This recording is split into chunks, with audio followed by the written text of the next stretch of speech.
E vamos para a nossa aula de Natureza e Sociedade.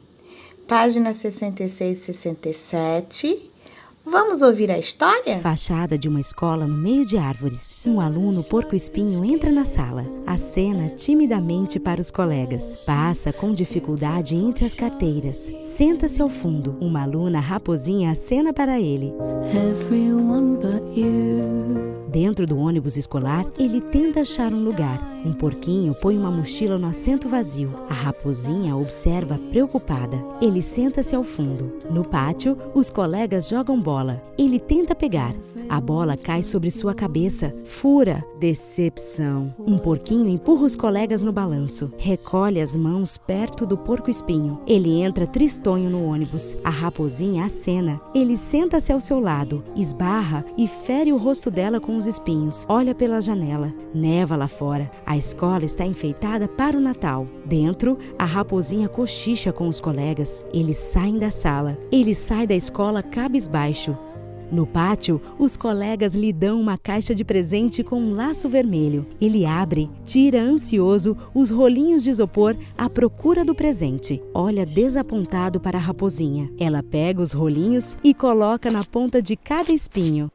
Todos os colegas o abraçam carinhosamente. Ele fecha os olhos e sorri. Na tela, a frase: "Acredite no amor".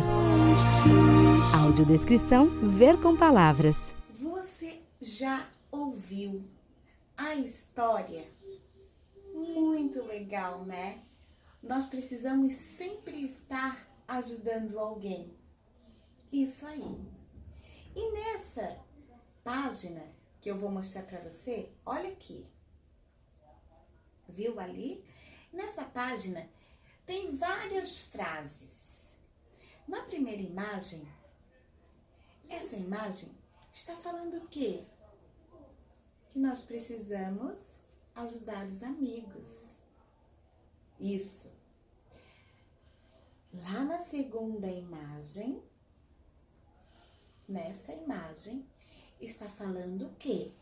Lá na segunda imagem, está dizendo que nós precisamos cuidar da natureza.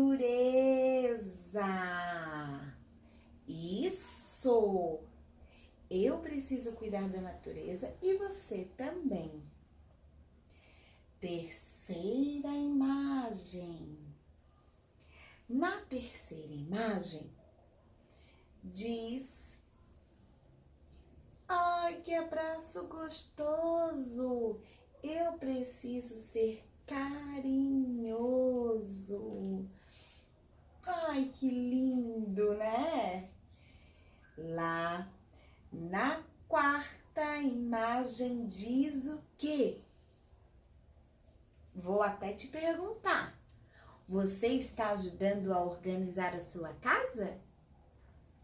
Ah, agora te peguei, né? Organizar a casa, arrumar a cama. Olha ali.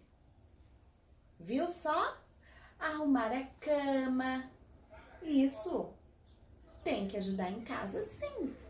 Você também precisa cuidar do seu planeta. Cuidar da sua casa. Não só do planeta, mas também da sua casa. E por último, principal, jogar o lixo no lixo. Isso, jogar o lixo no lixo. Beijos, até a próxima!